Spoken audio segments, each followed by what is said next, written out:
Hello, everybody. Welcome. Thank you so much for being here with us at the VIN Foundation Borrow Better webinar. My name is Jordan Ben-Shia. I'm the Executive Director of the VIN Foundation, and I'm going to be going over a couple of housekeeping rules. We have the Q&A chat at the bottom of your screen. So if you can please take a look at that and put all of your questions there in the Q&A chat. We also have the ability for you to upvote there. So if you see a question that you think is one that you want to make sure is answered, please choose an upvote there, give it a thumbs up, and that'll bump it up to the top of the list so we can make sure that we answer that question. We want to try and keep all the questions in the Q&A window and out of the chat window. Please only use the chat window if you have specific technical questions, and we'll be sure to monitor that as well, but please put all Q&A in the Q&A window so that we can make sure to answer those. We are thrilled to be partnering with VIN, the Veterinary Information Network, with UC Davis VBMA, with drip.vet, and with the Student Doctor Network. So we have Dr. Lance Rosa with us tonight, and he's going to be helping Dr. Tony Bartels during the presentation. We have Rachel from the UC Davis VBMA, and we have some other people as well helping us from behind the scenes. So there'll be a lot of people answering questions. We will make sure to answer all of your questions either live or during the webinar or at the end. You will hear me during the webinar interjecting and asking some questions with the pertinent information based on what Dr. Bartels is presenting. We also have 20 Dash Door gift cards that we'll be giving out during this presentation, so make sure that you're paying attention. So we will give those out throughout. And I am going to turn it over for a quick moment to Rachel so she can share some information for the UC Davis VBMA students. Go ahead, Rachel. Hi guys, this information is just for the UC Davis VBMA students. This talk is worth 2 credits of BCP4, and it's really important that you sign in to my VBMA and click attend meeting in order to get credit for this seminar. You will not get credit for this webinar unless you sign into my VBMA. I sent out instructions to the entire club yesterday on how to sign up and log into events through my VBMA. If you have any questions, message all panelists in the chat, and I will be able to help you throughout the seminar if you're having any problems logging into my VBMA or clicking attend on this meeting. That's all. Wonderful. Thanks so much, Rachel. And without further ado, I'm going to turn it over to Dr. Tony Bartels. Great. Thank you, Jordan. And thank you, everyone, for attending. And also thank you to those who submitted the pre-session student debt and income signalment homework. I saw that many of you submitted that completely. Thank you very much. And also many of you tried that. It is something new that we've been playing with recently. So if you had any trouble with the form at all, filling it out, or logistically, please feel free to type it in the chat. I'd love to hear your feedback in terms, especially the folks who didn't complete the homework. If you just found it to be, too long or too hard to use, or maybe it didn't work well on your phone. It's just something that we're playing with to help collect some of that information a little bit more easily, because then when you ask questions after the sessions or things like this, we can help you a little bit better knowing what your situation is. It also helps us to get an overview of what you're thinking before we do things like this. And I have some of that data that we'll use tonight for examples and cases and to try to, maybe help clarify some of the concepts that you all asked a lot of questions about. We do have an all-star cast here in the panelist section too, to help with questions. I know a lot of you asked a lot of questions about repayment. We are going to focus a lot on borrowing in the first part of this, because kind of like veterinary school, when you get in the first year, you kind of want to know, give me the scalpel, where do I make the cut, right? But you don't necessarily get to do that in the first year, right? So I mean, you still have some time left before you graduate and have to worry too much about repayment. So we want you to focus a little bit on borrowing and just knowing your student debt and getting familiar with it, because then that's going to make repayment a lot easier.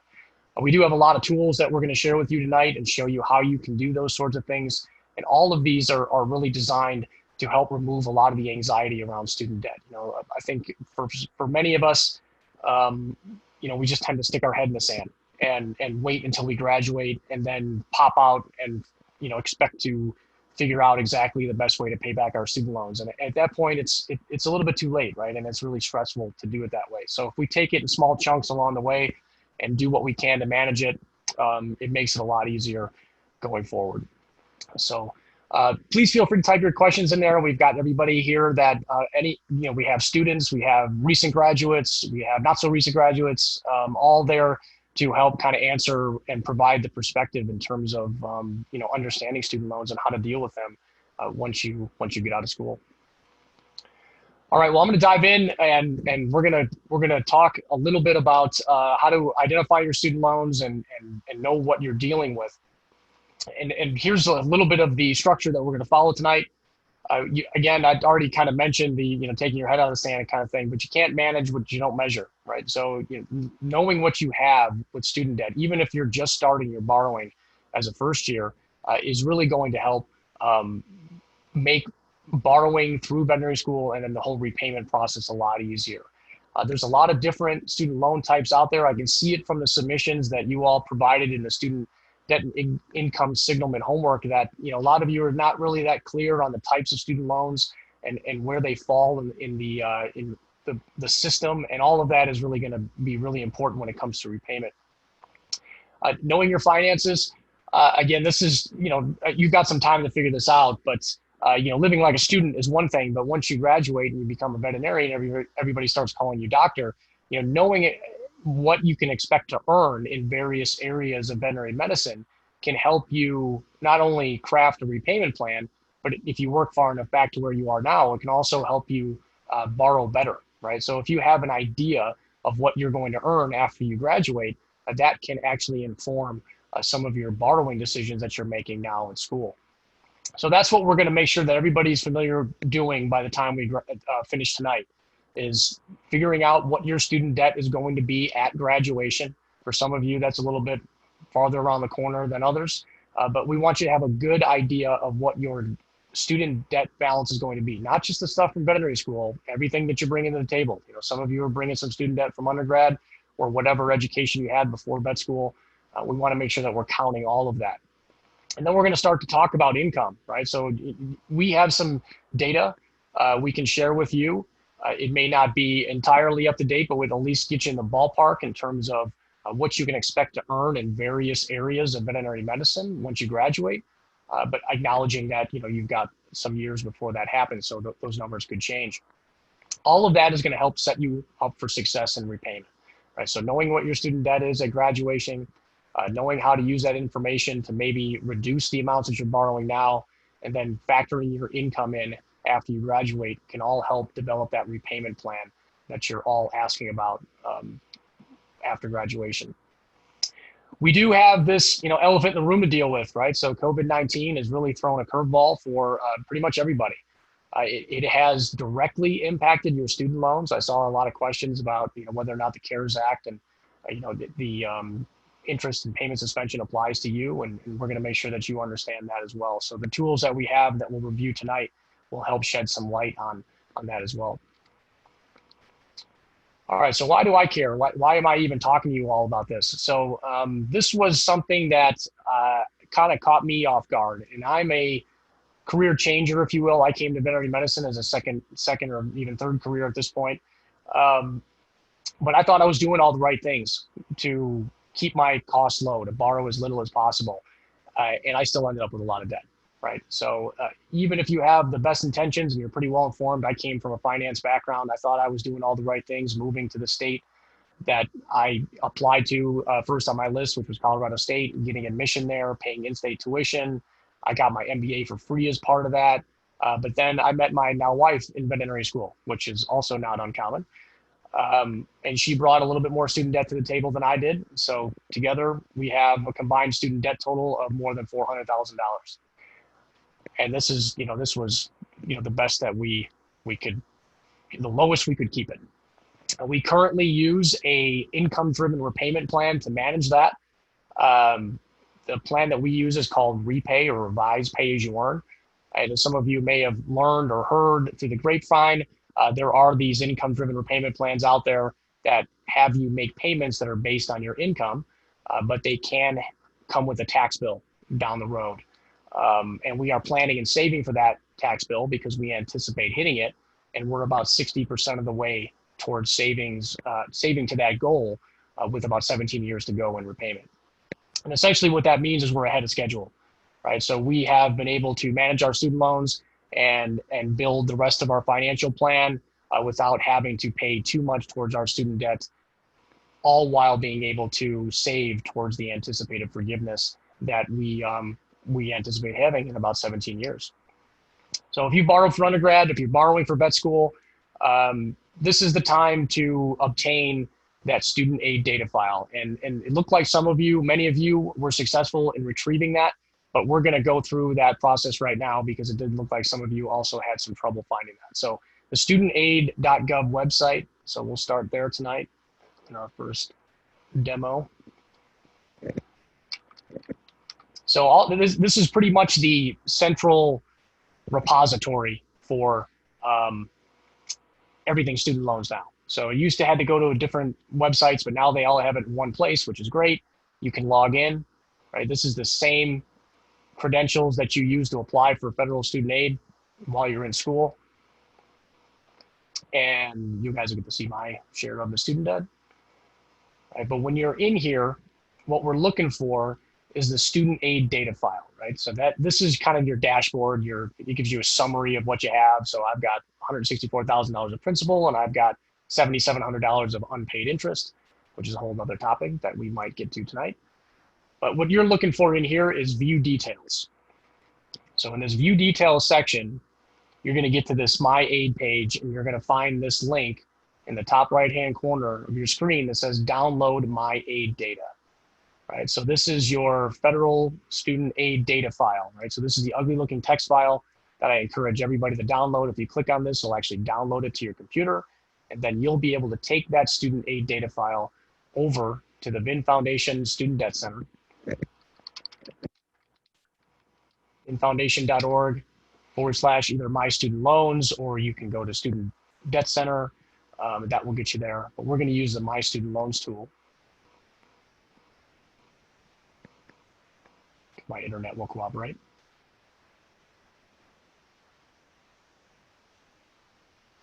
All right, so when you get to the VIN Foundation Student Debt Center, you're going to see three options. So if you haven't borrowed any student loans yet, but you will, then you're going to go right to the in-school loan estimator, which we're going to talk about in a second.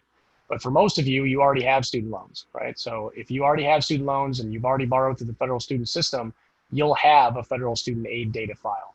Right, so that file that you just obtained from studentaid.gov, you're going to come here, click this button, and we're going to upload it into our system. So I've got a number of these that we're going to use as demos tonight. We'll pick a 2024 grad.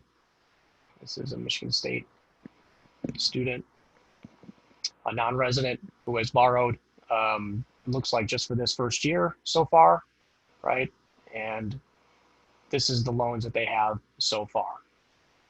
Right, so this is the first disbursement that they received for the first semester of veterinary school as a non-resident. You can see that the interest rates are 0, right? So those of you that asked about the CARES Act and the impact of COVID-19 on student loans, this is where you're going to see that, right? So you can take that data file. It's got all the student loans that you've borrowed so far. And if your loans are covered under that CARES Act, you're going to have a 0% interest rate listed in your student aid data file, which will also be reflected in this My Student Loans tool. You can see a different breakdown, the loan types, right? So this is another, I can see source of confusion, right? The different loan types, direct unsubsidized loans versus direct grad plus loans, right? These are two different loan types, but they're still within the federal student loan system. They're both direct loans, which is a type of loan, which means it comes directly from the Department of Education. Right, so here we can start to decode some of our student loans. It'll show our loan servicer. In this case, it's Mohiva. And then one of the most valuable tools that are probably in here is showing you which income-driven repayment plans that you are eligible to use. This is kind of for later on down the line, but basically what you've borrowed so far, no matter when you started borrowing or whether it was this year or 10 years ago, is going to determine which income-driven repayment plans you are eligible to use. So if you upload your student aid data file, this is going to give you an idea of the income-driven plans that you're going to be eligible to use. And income-driven repayment plans are really the only ones that have these goofy eligibility requirements. And those requirements are based on the loan types you have, as well as when you started borrowing, right? So this has got all the algorithms built into it that will help to determine which income-driven repayment plans that you qualify for. So we know this person's a first-year student, and they have some borrowing left to go, right? So when you upload it as a student, you're going to end up with this button up here that says send your loan data to the in-school loan estimator. Right? And this is the next tool that we're going to focus on a lot tonight. Right? This is going to help us estimate how much student debt we're going to have at graduation. Right? So we know that this person is a Michigan State student, and they are actually a non-resident, and they've got 3 years left to borrow. We also know that this interest suspension that is dictated by the CARES Act and then was extended by presidential action through the end of the year is going to be extended through the end of the year here. Since our interest rates are zero, we're going to have to make some guesses. Because we only have 2 student loans here, I'm going to guess that it's somewhere between 4.3 and 5.3, which are the interest rates right now. So we'll say 4.8 for now. And this is basically going to calculate how much more interest this is going to accrue through graduation. And then we have to figure out how much more we're going to borrow. Right? So this person has, is borrowing roughly $70,000 per year. Right, so if we assume that they're on that, if they kind of stay on that same schedule, right, as a non-resident, just to give us a ballpark estimate, we also have to figure out what we think interest rates are going to do, right? This is actually the lowest we've seen these interest rates under this current structure, that's 4.3%. So chances are they're probably not going to go any lower. They could, right? But I tend to think they're probably going to go up. Right, so this is a little bit of guesswork, right? But whatever number you want to put in here is going to at least get you a ballpark figure. And we generate our loan details, and we can see that if our estimates are correct, this person would have a starting repayment balance of about $265,000 at graduation, with a weighted average interest rate of about 4.4%, which is actually really good, right? So those of you that are starting veterinary school now, your interest rates are some of the lowest they've ever been, that we've ever seen them, and they're shut off right now. So you're going to be the beneficiary most likely of some of the lowest interest rates that we've seen for graduate school in quite some time. So that's great, right? So timing wise, even though COVID and everything is kind of tossing our worlds upside down, there are some silver linings in terms of costs and particularly when we see interest rates. But this helps to generate that D in the debt to income ratio equation that we're going to talk a lot about tonight. So that's a first example of how you can use the tools that are available to start working through that analysis for you.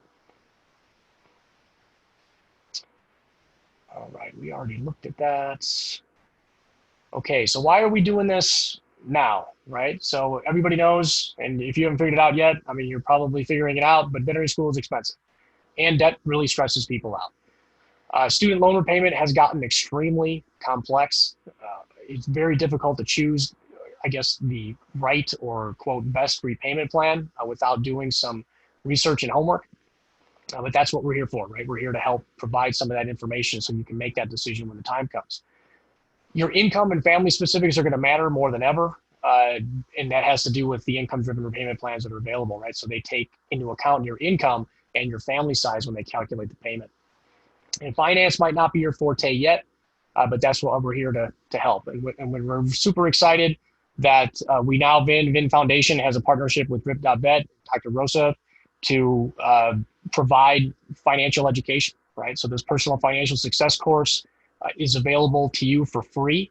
If you go to this link, drip.vet/VIN, you can sign up based on your class year, and you will start receiving a whole bunch of information to take the mystery out of what is finance. And I'll kind of invite Dr. Rosa to add anything that he wants to add here.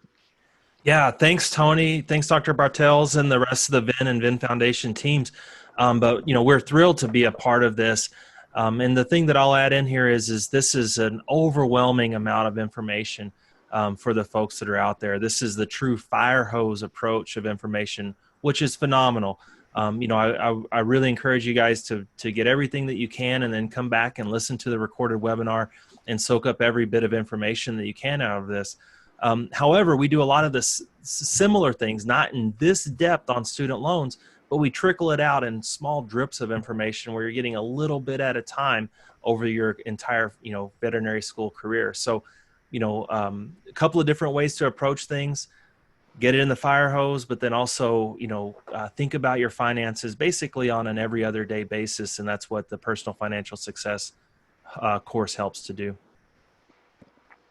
Very cool. And I think that, this is, for a lot of students, particularly, student debt really opens the door to the whole world of finance. And there's just so much that entails that we can't cover it all, right? But with the supplement of a resource like drip.vet, you can get a lot of that information, and that curiosity just kind of feeds that curiosity. And a lot of this stuff will start to make a lot more sense as you immerse yourself into it. Yeah, a lot of what we do is just basically you can do it. I mean, this stuff seems overly complex and it seems very convoluted at this point, but I guarantee if you can understand and get yourself through organic chemistry, you can certainly understand the world of personal finance and even student loans. So you're doing the right thing. You're here, you're listening, you're playing along. However, you can do it for the long term. Thanks, Tony. Yep. Cool. So just to know who's here tonight, we're going to do a poll, and I'm going to share that as soon as I find the button that allows me to do that. There it is. Okay, so you all should see a poll on your screen. That helps me understand who we're talking here to tonight. And Dr. Bartels, while folks are voting too, I think a common theme that's popped up in the Q&A box, and so I know you're going to get to it initially, but what do we do with those 0% interest rates, those very low interest rates? Do we go back and pay other loans off? Do we pay the interest on the loans that we currently have? That question's been asked multiple times. Yeah, no, that's a great one. And it really depends. We're going to get into that in a little bit more depth. I would say for the time being, enjoy it, right? I think this is again, this is kind of like we took a time machine back in the day, kind of when Paul was borrowing his student loans, right? They used to all be subsidized, which means you didn't accrue interest during school. Well, that changed a long time ago, right? So we're kind of been thrown right back into that subsidized loan benefit, which is nice, right? So for you early year students, it's really going to knock off a lot of the interest that tends to accrue until you get to graduation. And for those of you that are knocking on the door of graduation, you tend to have kind of the maximum loan balance that you're going to have now. So to have all of the interest rates shut off at this point is going to be a maximum benefit for those of you that are about to graduate. All right, so let's share the results here. So it looks like we've got mostly first years, which is great. It's always great to get you all engaged in this as early as possible because you have the most difference you can make when it comes to borrowing.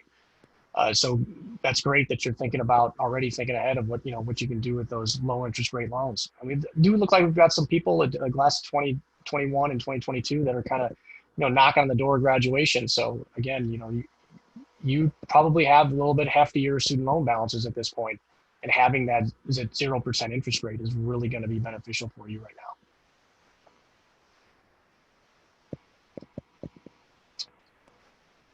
Okay. So again, why do we do this now? And really, the cake is in the oven here, but it's not baked yet. And for some of you, this is your first loans, just like that example that I went through from Michigan State, and that was their first set of loans that they appear to have tied to their name. Maybe you're kind of a borrowing pro, right? Some of you have borrowed for undergrad or maybe the classes you had to take before you went to vet school, and you might have a student aid data file that looks more like mine, where there's dozens of loans in there. And that's okay too, right? I mean, you just want to be able to upload that file and look at those student loans and understand what you're dealing with. A couple of common themes that usually come up are, loans are inevitable. What can I do to change that? I mean, they are, right? I mean, you do have to, unless you're sitting on a pile of cash, your family's willing to pay for your veterinary education, you probably have to borrow, right? But just because you have to borrow doesn't mean that you have to max out that borrowing, right? So anything that you can do between now and when you graduate to lower that amount is going to make repayment easier, right? It is always easier to manage less than it is to manage more. While you can manage more, it's still always easier to manage less. A lot of folks kind of take it all and worry about it later. I'll throw my wife into that camp, right? For many of us, particularly those that have known we wanted to be a veterinarian since the time we were a toddler, this stuff is just a speed bump, and it's just kind of an unfortunate side effect of becoming a veterinarian. But if you wait until you graduate to take a look at this and really try to figure it out, that's when the stress really sets in. And that's really, that's not the time to hit the panic button and start, making rash decisions. And then we've also got these special circumstances, right? I mean, I think this has really highlighted some of the, uncertainties that can exist, as well as some of the benefits that you all carry with federal student loans, right? And for the most part, and I have some data on that too, based on what you showed me, the overwhelming majority of you are using federal student loans to finance your veterinary education. And while that's scary because the numbers are pretty big, it's also pretty beneficial, right? Because we can have things when we hit unforeseen things like a pandemic, where we do have a legislative body in this country that apparently still works occasionally, and we can turn the student loan interest rates off for a period of time because it seems like it makes sense to do so, right? So I think that those are some encouraging things when it comes to student loans, and you guys are all the beneficiaries of that right now, as well as myself. Those of us that are in repayment are experiencing not only the interest rate being set to zero, but also our payment is not due, right? So we have 9 months of a payment reprieve, and that time still counts towards forgiveness. So it's been extremely beneficial for those of us in repayment as well. So setting yourself up for repayment starts now, right? Don't overlook what you can do. It's always easier to manage less than more, regardless of the repayment strategy that you're going to use. We do have to talk a little bit about cost of attendance. So this is what determines how much you're allowed to borrow, right? And that's all of you that have used student loans and filled out this free application for federal student aid. What you're offered is determined by your expected family contribution, which is almost nothing because you're considered independent from your parents when you reach graduate school, right? So unless you were, a millionaire before you started veterinary school, your expected family contribution in most cases is zero, which means you're going to be offered the entire cost of attendance that is published by the school. That financial aid award is fulfilled through direct unsubsidized loans, direct grad plus loans, and if you do provide your parents' financial information, you might be considered for health profession student loans or loans for disadvantaged students. Right? So I did see that many of you indicated that you had these. There's a little bit of a disconnect there, right? I mean, so you're considered to be independent from your parents for the most part when you fill out this application, but there are these two loan types that do require your parents' financial information for you to be even considered. And then they provide those loans based on need. And they use your parents' financial information to determine that need. Not all schools have them. Most of the state schools have access to the Hpsl and LDS, but I don't see them very frequently with private loans or any of the Caribbean schools or foreign accredited schools. Your accreditation status and where your school is located also will have an effect on the amount, or at least the loan types that you're eligible for.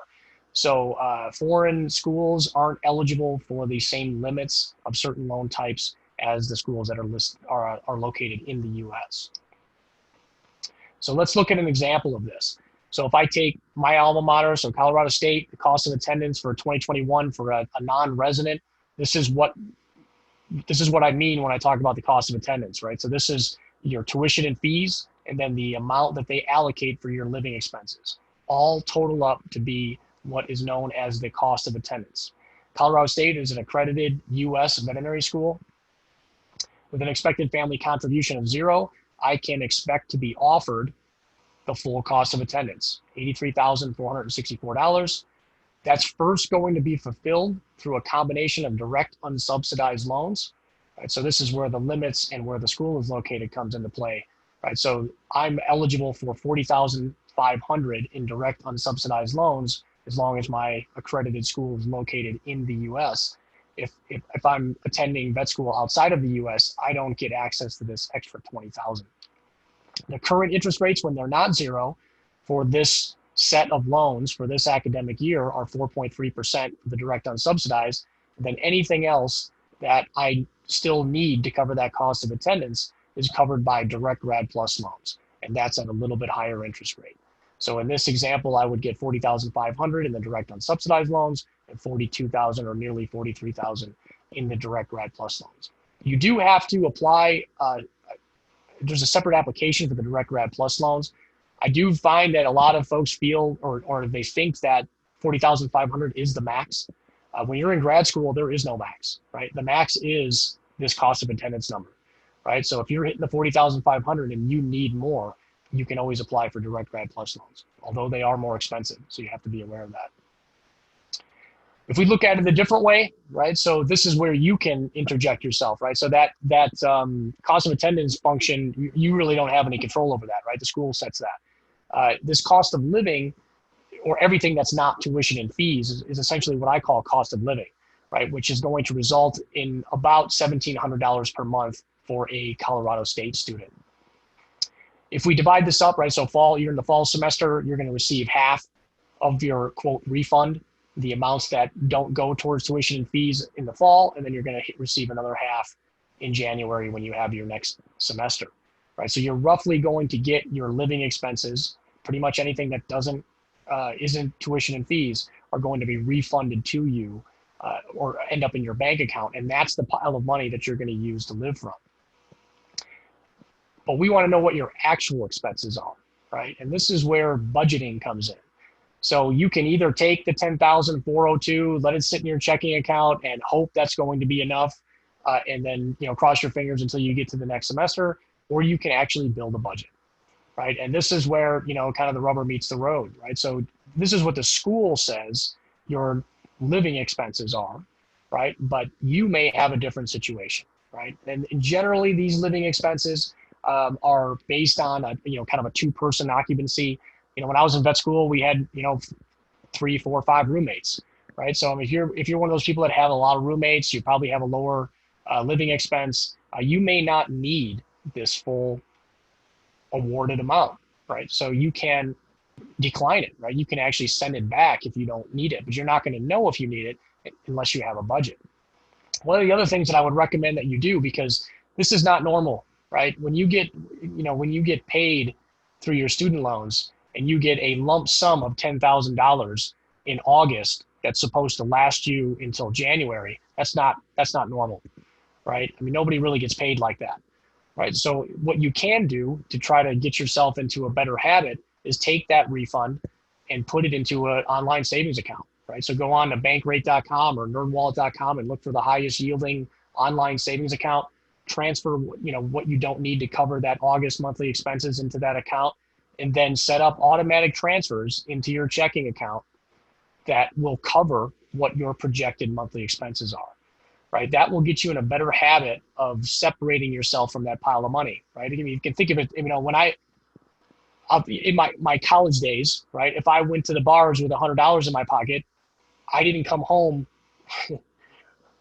with anything, right? If you got $10,000 in your checking account just sitting there burning a hole in your pocket, you're probably more likely going to spend it on the front end, and then you're going to be wondering how you're going to make it through the end of the semester, right? So discipline yourself a little bit. It'll help you kind of get familiar with how you can set up bank transfers, and you'll even earn a little bit of interest on that savings account. But then you'll have a better idea of what you have left as you're approaching the end of the semester, and you might even be able to return some of that financial aid award if you find out that you have extra. This is also another area. I know we talk about this in some of the drip.vet materials, but just budgeting, how to budget, just introducing you to some of the tools that are in there. That's an example of some of the information that you're going to find through the drip.vet platform. Dr. Bartels, these are extremely simple concepts, but not a lot of people do them. They're not complex at all. It's about getting yourself in the habit to do these things correctly. Absolutely. And those things carry over, right? I mean, I use, automatic bank account transfers now for pretty much everything. It really helps in the budgeting process. It makes you a much better veterinarian. Hopefully. With more income than expenses. So let's take a little bit closer look at some of the different loan types, right? So this gets into some of those questions that you're asking about, should we do something different with some of this student loan money because it's at 0%? So again, the 0%, and I don't know exactly how long that's going to last, right? We do know that it's going to last at least through the end of this year. It could get extended, right? It was supposed to end at the end of this month, right? But then it got extended through the end of this year. We may see it get extended beyond that. It really depends on how things are going in the economy and, the perception of how well handled the pandemic is. But when those loans start accruing interest again, these are the interest rates, right? So your direct unsubsidized loans are at 4.3%. Your Grad Plus loans are at 5.3%. There are fees associated with these loans too. They take them right off the top. Right, so for every $100 of direct unsubsidized loans that you receive, about $1 of that is taken by the Department of Education. For the direct Grad Plus loans, for every $100, a little more than $4 is taken. Right, so you won't receive as much in the direct Grad Plus because of the fees, and you're going to pay a higher interest rate when they do accrue. You may have some subsidized loans from undergrad, right, and those tend to have lower interest rates. They are subsidized, they're not accruing any interest while they're in school normally. Leave those alone, right? There's no reason to get too stressed out or pay too much attention to those. They aren't going to cost you anything until you enter repayment after veterinary school. For those of you that have the health profession student loans or loans for disadvantaged student, those are not, sometimes they're covered under this interest and payment suspension, sometimes not. But they're always subsidized, right? So during school, you don't get charged interest on these loans anyway. And this is actually an anomaly. For the first time, we've got direct unsubsidized loans for graduate school that have an interest rate that are lower than the health profession student loans. But I still recommend, if you can get access to these are some great loans to maximize, right? Because you know that they're not going to cost you any interest for the duration of school, even though that interest might be a little bit higher after you graduate. I would still take full advantage of these to reduce your need for any of the Grad Plus loans or to knock down some of the unsubsidized loans. Tony, we've just got a quick question I want to interject here because you just covered it, but I just want to make sure that the answer is very clear to them. So for first and second year students, is taking out the Hpsl loan still better than taking out the equivalent amount in the unsubsidized loan, which now has a lower interest rate than the Hpsl? Which you're saying yes. Yes, absolutely. Because again, especially if you're in your first or second year, and we did this. There was a UC Davis student that asked this question. It's on the VIN student debt folder, and we kind of went through the math and how this all works. So if you want to see that detail, and I'll show you how you get to that VIN student debt folder later. But we went through this exact analysis. And for first and second year students, I mean, I wish I could say that your interest rates are going to be zero for the duration of school, but that probably ain't going to happen, right? So you're going to be charged interest at some point again during school. Your health profession student loans never accrue interest while you're in school, right? So you can be guaranteed that you will not accrue interest on your health profession student loans for the duration of school. Now, the question the UC Davis student posed in the student debt folder was for a fourth year student. Now, that's a little bit different, right? That might change the calculation a little bit because it's quite likely that interest is going to get turned back on in the beginning of the year here, but maybe it gets suspended again, right? So if you're a gambler, you might actually come out ahead by, taking the equivalent in direct unsubsidized loans if you're a fourth year, right? But again, that's still kind of a gamble. And we're not talking about a huge difference in interest rates here, right? So I still like the security of this, knowing that they're subsidized for the duration of veterinary school versus, kind of this gambling beneficial period that we're all living through right now. And then the follow-up question, which I think you're going to cover, was how does the Hpsl affect repayment with federal loans? And I think that's later in your presentation. Yeah, and it's also covered in this table, right? So you can consolidate. These are still a type of federal student loan, right? Health profession student loans, loans for disadvantaged students, Perkins loans, if you have them before they stop doing those, they can be consolidated into a direct consolidation loan, which would then make them eligible for the income-driven repayment plans, right? So, yeah, great question. Kind of ahead of the game there. All right, I think we already covered all of that. All right, so for every dollar borrowed, and this really just kind of illustrates that, you know, the earlier you take note of this, the bigger impact you can make. So every year now I kind of update this data based on what the interest rates are and, you know, how much does a dollar cost you, right? And really the idea here is that the amounts that you borrow in your early years of vet school are going to cost you the most. And that's because you have the longest time for them to accrue interest. And this actually accounts for the interest suspension that we're in now through the duration of this year. I do assume that we're going to end up accruing interest again after the first of the year, but again, that could change. And this is markedly lower than it was last year, right? Because last year the interest rates were higher and there was no interest suspension. So again, you all are really the beneficiary of some really bizarre circumstances when it comes to student loans and interest.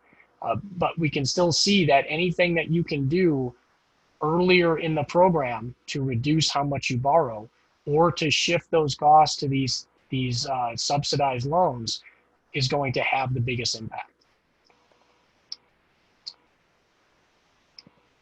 So every dollar, we borrow a lot more than a dollar, right? So if we kind of look at this and extend it beyond that to 100,000, 150, 200, 250, wherever you think you're going to be in the spectrum here, this is about how much interest you can guesstimate if you're a first-year student and we turn the interest rates back on at the start of 2021, right? So this is something that I do find catches people off guard, right? And this is kind of the side effect of how student loans are treated now and being in graduate school. But interest can and does add quite a bit to what you borrow. So every dollar that you can knock these down will reduce the amount of interest, which will reduce your total, right? So the less you borrow, the less interest will accrue, the less you'll have to pay back in repayment. And this is where we get into the student, you know, the in-school loan estimator again, right? So that example that we went through with the Michigan State student who borrowed, you know, this first year, and then we estimated and we got that $265,000 estimate, right? So that person can expect to accrue something north of $25,000 of interest on their student loans, right? And that can give us a ballpark estimate of what that total is going to be at graduation.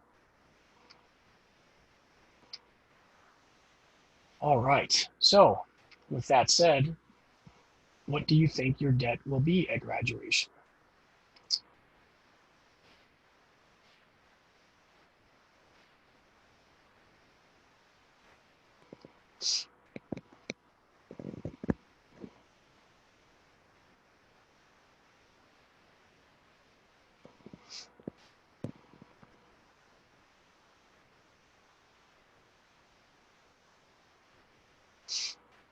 I do see a question in here. My school didn't mention the LDS and Hpsl. Why is that? Does that mean they will not take it, or that you won't have access to it? It depends, right? It depends on your school, right? Like I said, I think the majority of the state schools do have some health profession student loans or loans for disadvantaged students available. But I would check with your financial aid office. Ask them specifically. They should be able to tell you and then tell you the process for applying for those.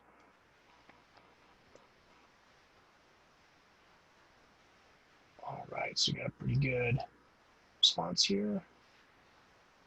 Okay, so I see that we've got the majority of you expect to be between 100 and 200s. We've got between 200 and 300. All right, so that's pretty much what I expected here, right? So this is going to give us a good idea of what to expect in terms of how we should borrow for the rest of school.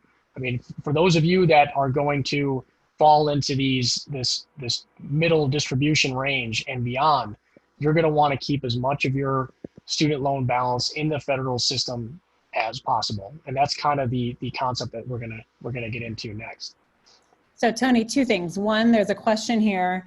Do you recommend paying interest on loans while we are in school? Likely that would mean borrowing a bit more to put savings towards interest rather than towards school. Yeah, so I generally do not recommend paying interest while you're in school, right? Because you have to ask yourself, where does that money come from to pay the interest, right? And if that money comes from the student loans, then you're generally not going to be gaining any ground. And there are a lot of other things that we're going to get into that you can do with your finances before you should get to the point of paying interest while you're in school, right? I think of students as in financial damage control, right?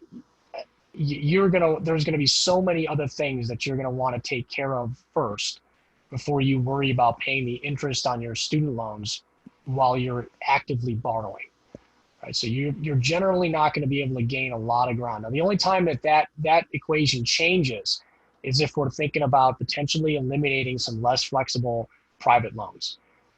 Some of you have some private student loan balances. I saw them in the submissions that are fairly hefty. Depending on what the repayment terms are for those loans after you graduate, that can limit some of your opportunities.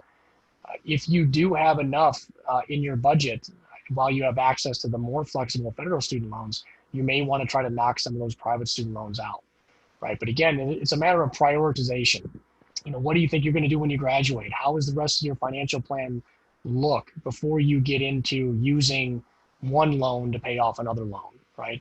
That's generally not a good position to be in.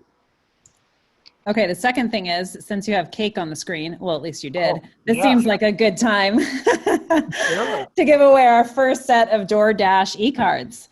So the first 5 people that type their name into the chat window will get the first 5 $25 DoorDash. Wow. Okay. Stop.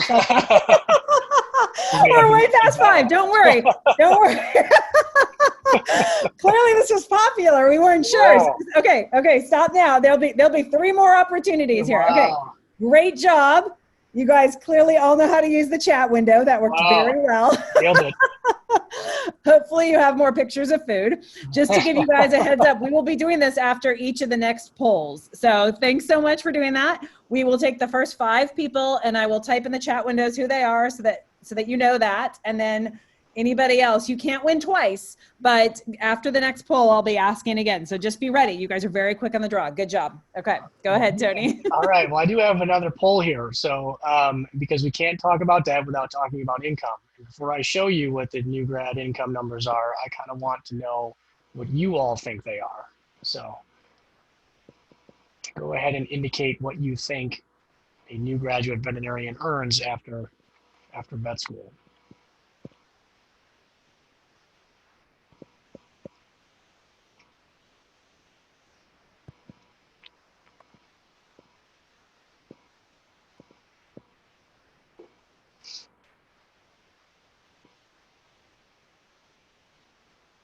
All right. Again, you guys are kind of right in the ballpark here. So, honestly, the answer to this question is all of the above, right? It really depends on what you do, right? I mean, you can earn less than $30,000 a year or up to $50,000 a year as an intern. Depending on the practice type, you may fall into that 50 to 70. The majority of recent graduates are in that 70 to 90, but some of the newer data that we have is actually above that. Right, so you can see incomes into the hundreds, right? So it really depends on where you're going, what type of practice you're going to pursue, and where you're going to pursue that practice. Tony, I'll weigh in and just for a second here too. So a common, misconception is that salaries have gone down in a post-COVID world, or jobs are harder to find. And that's just not true. The contracts that I'm seeing for this year's class, the class of 2021, are very strong. And the contracts that the class of 2020 saw, I saw big jumps in the income levels. And so a small animal practitioner at this point, it doesn't scare me at all to see, 6 figures plus on those contracts. Excellent. That's very encouraging, right? And where we're going with that when it comes to student debt is you want to be able to calculate your student debt to income ratio, right? So what you think your student debt's going to be at graduation, which you all shared in that poll, and then what you think your income is going to be at graduation, right? That's going to give you a debt to income ratio number, your debt divided by your income. And that number is going to really help to determine not only how you should borrow for the duration of veterinary school, but also which repayment strategy you should pursue after. All right. I think, okay, so dare I say that we're going to give away 5 more cards right now? Yeah, and I think But, Rachel. Okay. Yeah, I didn't even say it, and the messages are already coming in. Okay, you guys are good. We've got like 45 names here, and we just needed 5. Okay, good, great start. We're going to take a pause now, and we'll let Tony continue. But I do want to pause for 1 minute and let Rachel chime in. Rachel, do you want to remind the VBMA members from UC Davis?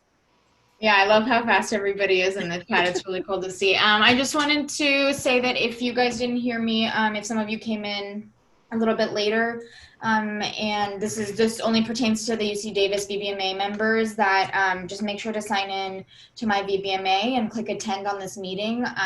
Otherwise, you won't receive credit for the 2 hours. Also, just to clarify, do not press leave meeting. Even at the end of it, if you press leave meeting, it will be like you never came. So just press attend, and then you're going to be all good. Wonderful. Thanks so much. Okay, Tony, go ahead. All right. Very cool. Onward.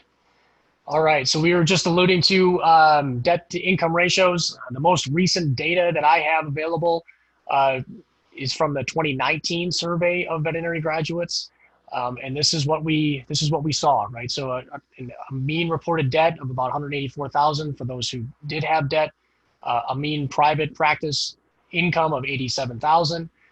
Which, and also if we took the debt to income ratio, right, so our student debt divided by our income was a little bit above 2.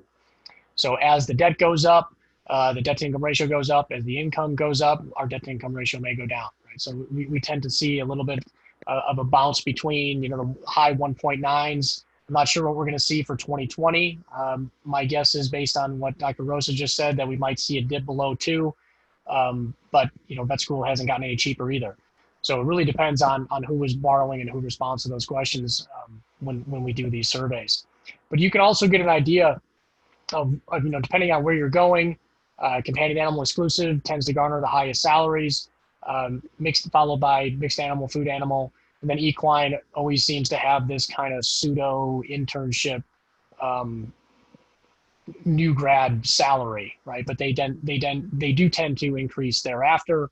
But it does, make things problematic in terms of getting started with student loan repayment when your income is a little bit lower. So knowing what your anticipated debt to income ratio can really help to inform your borrowing, right? So pretty much before I get to the guidelines, let me ask you what you think your student debt to income ratio is going to be.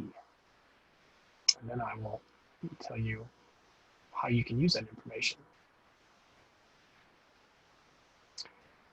So again, what you think your student debt is going to be at graduation divided by your income.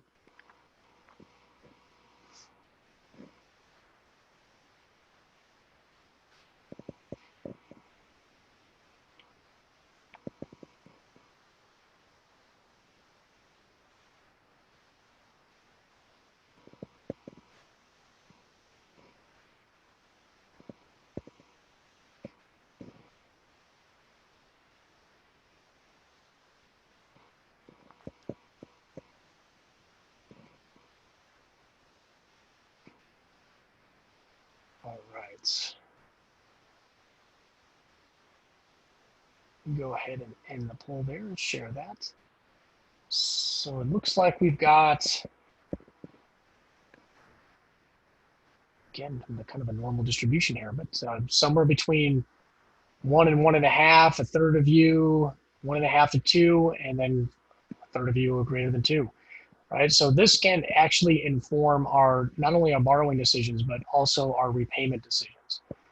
So if your debt to income ratio is going to be less than 1, then how you borrow is really not nearly as important, right? So you can explore the lowest interest rate loans that you can possibly find, and this is where we can sometimes see even private loans if you can get them to have a lower interest rate than a federal student loan, but that might be tough. But pretty much if your debt to income ratio at graduation is going to be less than 1, what your student loan portfolio looks like is not terribly important, right? You can get away with federal student loans, a mixture of private student loans. If you're borrowing from your family, you're generally going to be okay in terms of managing that as long as you stay on that less than 1 side of the debt to income ratio spectrum. And what that means is that your income is greater than your debt, right? And that's kind of what the financial experts, when it comes to financial or for education in general, recommend that you shouldn't borrow any more than you expect to earn after you graduate, right? That's kind of laughable today, and particularly for veterinary medicine, as evidenced by the poll. But when you get up into debt to income ratios greater than 1, and particularly greater than 2, then it becomes much more important for you to keep as much of that balance in the federal student loan system as you can. And that's because when you graduate, right, and this is from running thousands and thousands and thousands of these simulations with recent graduate veterinarians, the income-driven repayment plan, so your pay-as-you-earn, your IBRs, your repay-as-you-earn, they tend to be the most beneficial for folks who have a debt-to-income ratio greater than 1, right? So this is how we arrive at these guidelines. So the more of the loans that you can keep in the federal student system by the time you graduate, if your debt to income ratio is going to be greater than 1, the easier it's going to be to manage those loans at graduation, no matter what path you choose. Right? I saw a lot of questions about what do I do about internships and residencies, or if I'm going to be in a area of veterinary medicine where I don't expect to earn a lot after graduation. This is how you're going to manage that. Right, your federal student loans that can be managed with an income-driven repayment plan. You want the maximum amount of that balance to be in those federal student loans. So your direct loans, health profession student loans, loans for disadvantaged students, all of those loans can be consolidated after you graduate and then paid under an income-driven repayment plan. Okay, Tony, we need to. Well, I don't need to say anything else. Here come all the names. Okay, we're good. We've got 5 more. Thanks, guys. Great job. Just waiting for you to say something. I know. I mean, we were thinking we were going to need to put Paul with a spinning wheel and some jazz hands, and we don't even need to do that. Like Pavlov's dog. It's just Jordan's voice. So give it my gift cards. Okay, thanks, guys. All right. So your federal student loans, I want to make sure everybody's clear on this, right? Because again, I saw a lot of you write in the other category if you had direct grad plus loans that they're some other type of loan, but they are a federal student loan. They are a federal direct student loan, direct unsubsidized, direct grad plus loans, subsidized loans, whether they say Stafford on them or not. I mean, these are all federal student loans. If you started school before July 2010, you might have a federal family education loan, right? So if you had some undergrad or prior education, career changer, I have some of these types of loans. They're no longer available, but they are still a type of federal student loan. Same with Perkins. They're no longer available, but they are a federal student loan. Health professional student loans, loans for disadvantaged student, all can be consolidated into a federal direct consolidation loan. So what types of debt did you all tell me that you had? So this is a snapshot from the student debt and income signalment summary, right? So overwhelming majority, 80+% of you reported U.S. federal student loans. A real good chunk of you, nearly 30% of you have health profession student loans, which is great, right? That's excellent. Some have some loans for disadvantaged students. Parent plus loans. This is a little bit of a sore spot, right? So parent plus loans. Technically, those are not yours, right? Those are your parents, right? They may have borrowed them on your behalf to pay for your undergrad, right? But they are in your parents' name. And I do find that people have some very well-intentioned plans to pay back those student loans of their parents in addition to their veterinary student loans, but you can't combine those, right? That you cannot consolidate parent plus loans in with your student loans. There's actually no mechanism for you to take those loans from your parents and put them in your name unless you were to use a private refinance. What I do tell people, and it seems to kind of strike a nerve, is that, worry about your student loans first, and then have a really good plan in place to deal with your student loans, and then you can think about the loans that are in your parents' name, right? Because there's physically no way to get them into your income-driven repayment plan, right? Your parents can use it using their income with one of the lesser known and lesser beneficial income-driven repayment plans, but those loans don't even qualify for a lot of the plans that you have access to. So Parent Plus student loans are a little bit of a problem child in the federal student loan system when it comes to repayment. Some of you have some family student loans. That's cool too. I tend to see those be more beneficial, again, if you're on that debt to income ratio less than 1 spectrum. Private student loans, most of them are from undergraduate. If you can get rid of those before you graduate, great. If not, make sure you understand the terms of those private student loans and when they're going to enter repayment after you graduate. I'd also want to know what the interest does during school too, because that can be a grab bag. Sometimes they take that interest and they add it to your principal while you're in school. Other times they'll wait until you graduate. But you really have to dig into the contracts of those private student loans. Every one of them are different. If you do have federal student loans from before vet school, leave them alone, right? Those are probably subsidized loans. They're probably not accruing any interest, even when the interest rates are not zero. Those are not the ones that are costing you money long term, right? Your vet school loans are way more expensive than your undergraduate loans, if they're federal.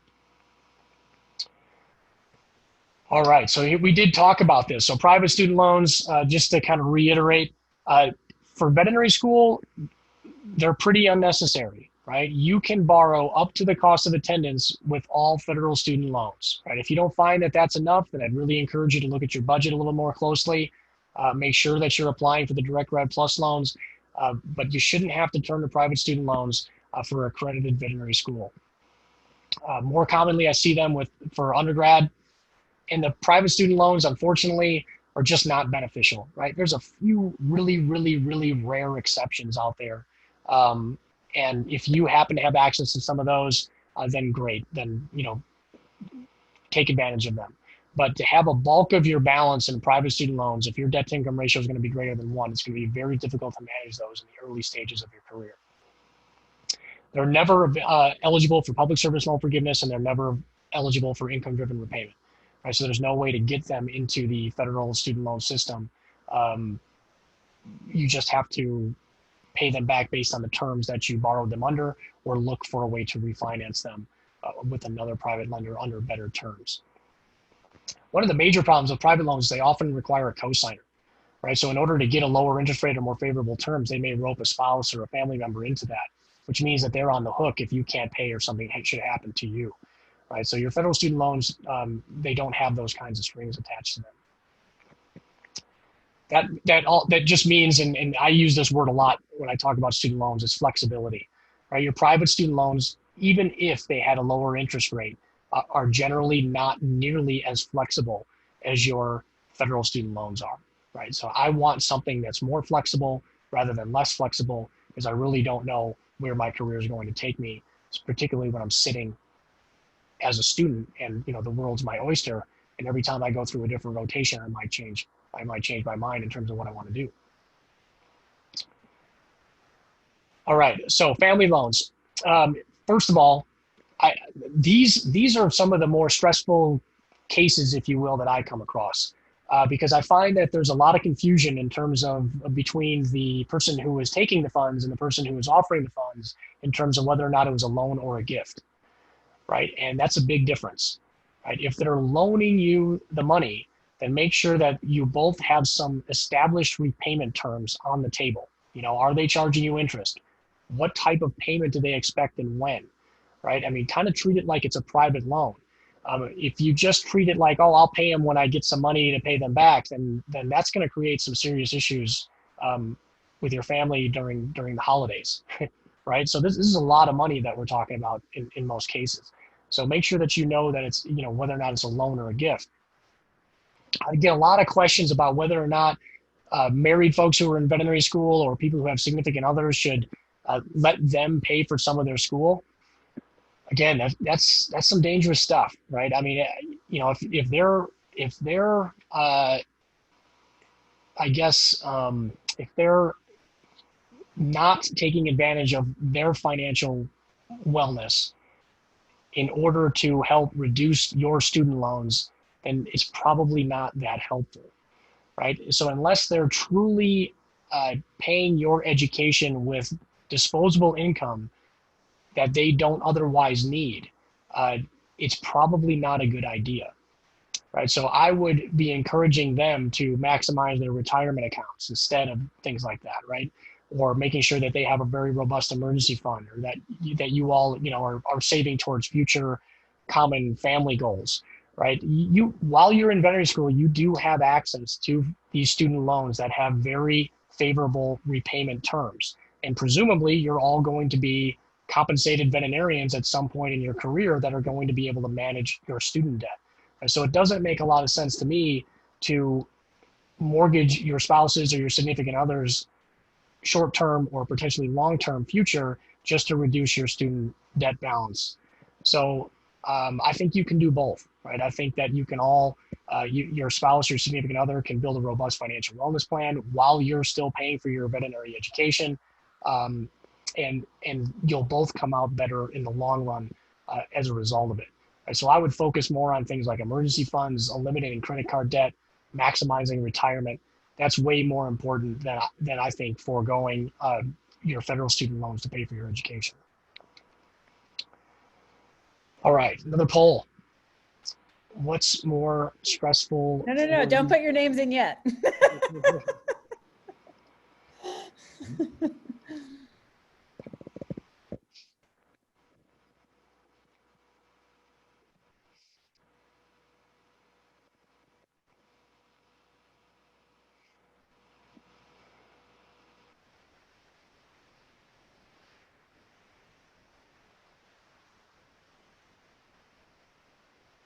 And actually what we're going to do is we're going to wait until the end. Instead of doing it right after this poll, we're going to wait until the end, right before we answer the last questions, to get names. So that'll entice you to pay attention even longer.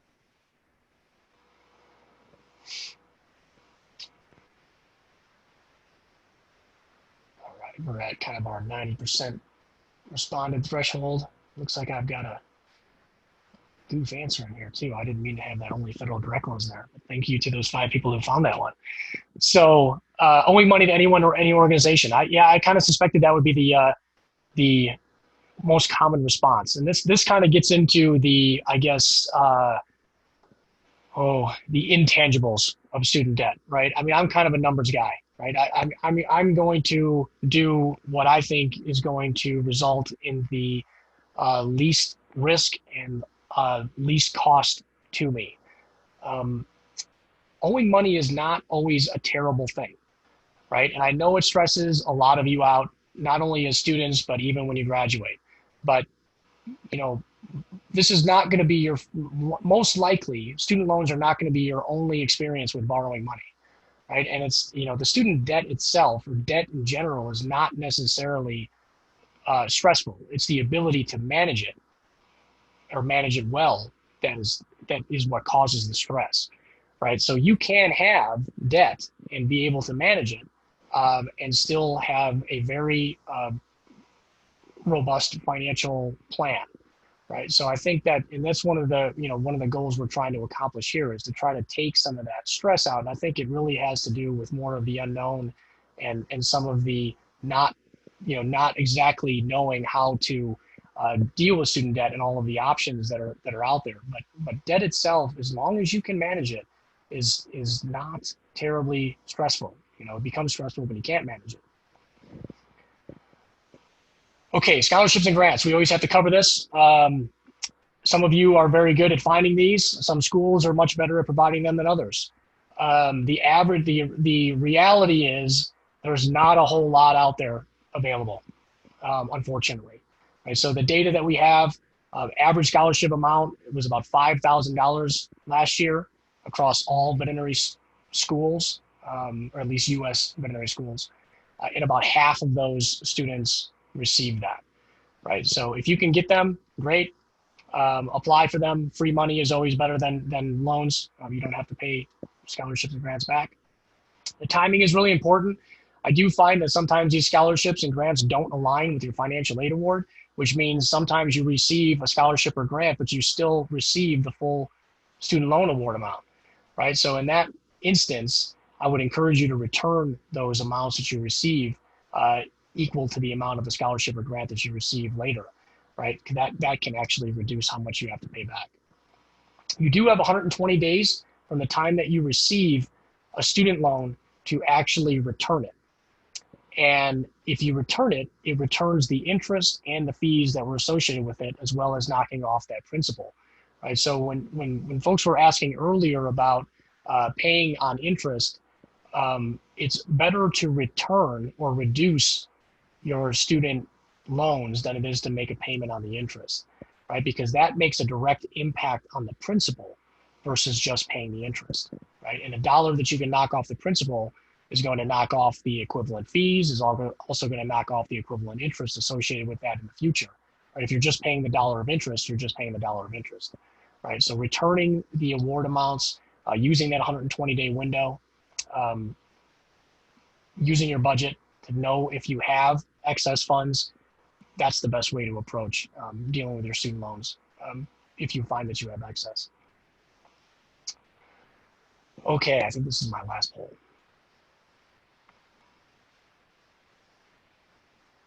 When you graduate, what is your mixture of anticipated student loans?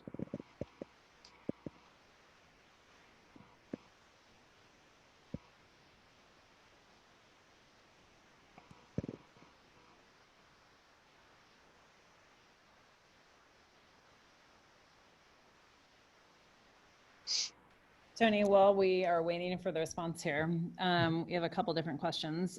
One, and some of this is we cover in the new grad student loan playbook, which I will put a link for that in the chat window. And everybody that's registered, you guys will be receiving an email within the next couple days with a recording of the webinar along with the PDF checklist and additional helpful links. And we will put a link to the new grad playbook in there as well. But somebody's asking, how does having federal student loans impact your ability to take out a mortgage, car payments, other lines of credit? I know you love that question. Yeah, no, it's a good one. And I'm going to end this poll and share the results while we talk about it here. So again, having debt in and of itself does not prevent you from obtaining more debt, and particularly student debt, because it's still looked at by the banks as being, quote, good debt or favorable debt. But what the real benefit of having the federal student loans is being able to pay them based on your income, right? And when you go to apply for financing for anything, for a home, a practice, a car, whatever, they're going to look at your cash flow, right? They want to see that if you were to add a new loan to your portfolio, that you have the cash flow to actually make the payments on that new loan. If you're paying more than you have to towards your student loans, or you're using an aggressive repayment plan, like a standard 10-year plan that has you paying 30, 40% of your income towards a single student loan payment, then you're not going to look like a good borrowing candidate, right? So it really comes down to how much room do you have in your budget to support another loan. And if you're not showing that you have that room in your budget to support one, then you're not going to get that loan. Income-driven repayment can actually make you look like a better borrowing candidate because it pegs your payment to 10% of your discretionary income, right? So that is a known and low percent, no matter how much student debt you have, right? So that can actually help or increase your chances of obtaining additional financing for things like homes or practices in the future. Tony, I'll add in just a second here. I work with a lot of recent veterinary graduates that are buying veterinary practices. And so that is probably the most intense set of borrowing that you'll ever be scrutinized under, much more than a car or a home or something like that. And I have never seen a person denied for buying a practice, for a loan to buy a practice, based on the amount of student loans they have. If they do get denied for a credit application, it's because they didn't take care of their credit score, they missed payments on their student loans, or they missed payments on some other, line of credit. So the sheer balance itself does not limit your ability to buy a practice. Yeah, absolutely. Thanks for adding that. And in the stories that I hear from those folks who do get turned down, it's also because they don't have any cash on hand, right? So they're either they're dedicating all of it to try to pay off their student loans, which means that they don't have any cash reserves, and the bank also wants to see that you're going to have some skin in the game, right? That you're going to bring some cash to the table.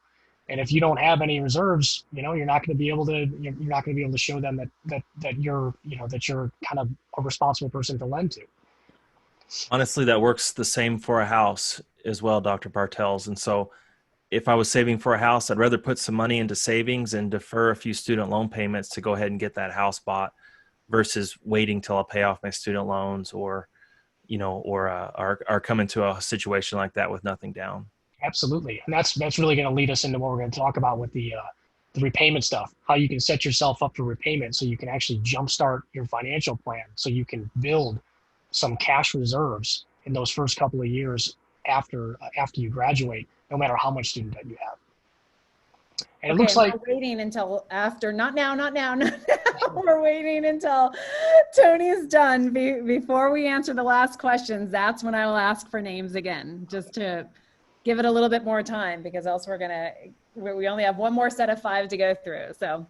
And it looks like the majority of you here have reported that you have federal student loans, which means that you're setting yourself up nice for being able to take advantage of an income-driven repayment plan if your debt-to-income ratio is greater than 1.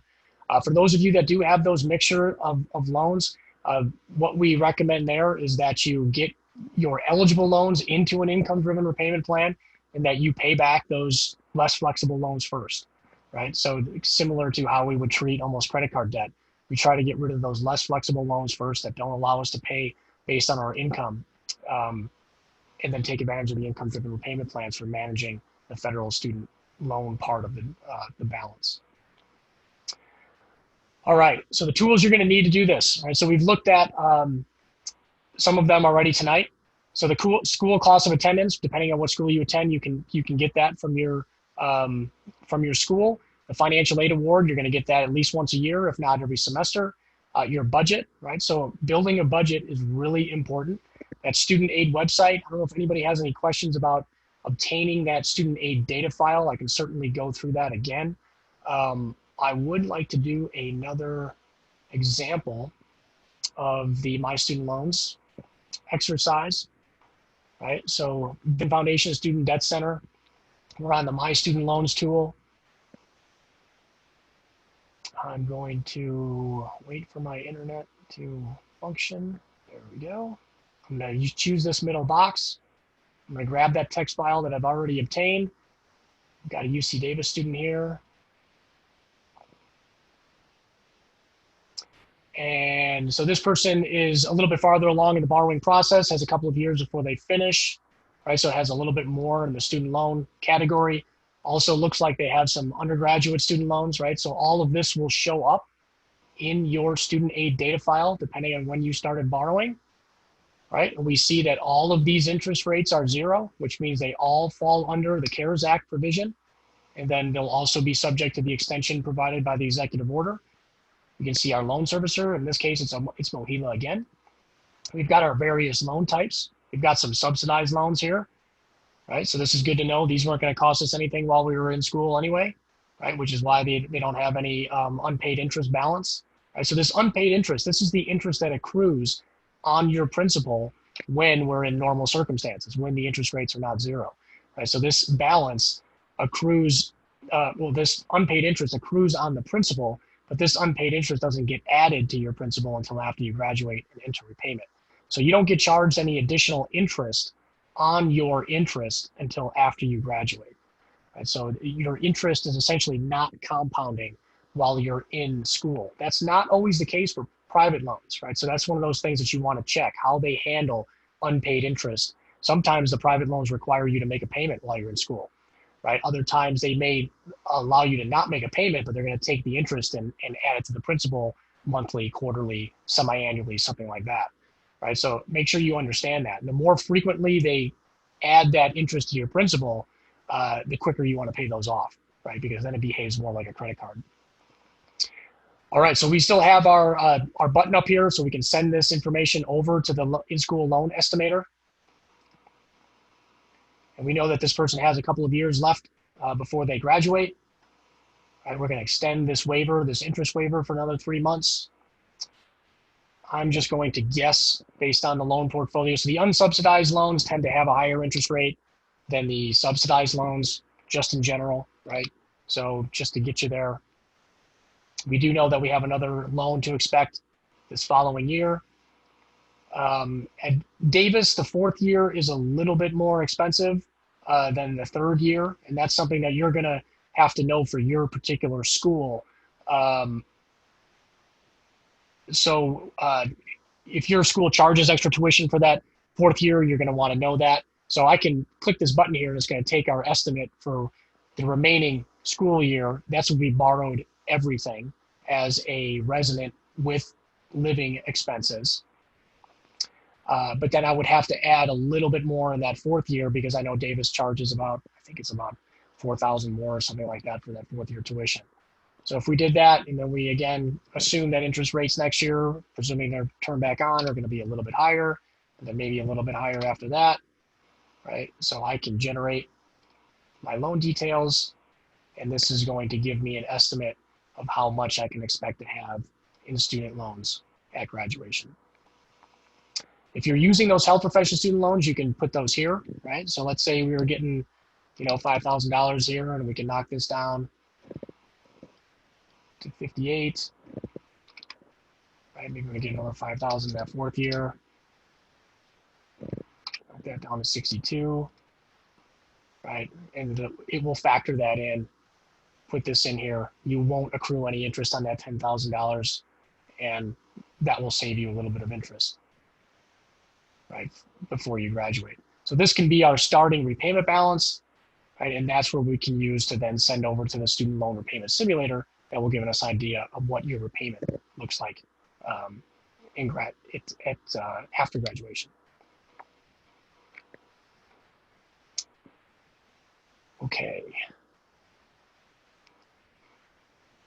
So the student debt folder. Let me talk about the student debt folder really quick. So a lot of you, and I know, it's hard to answer all of these individual questions that come up. And to be honest, your circumstances really drive the answers to many of the questions that you have.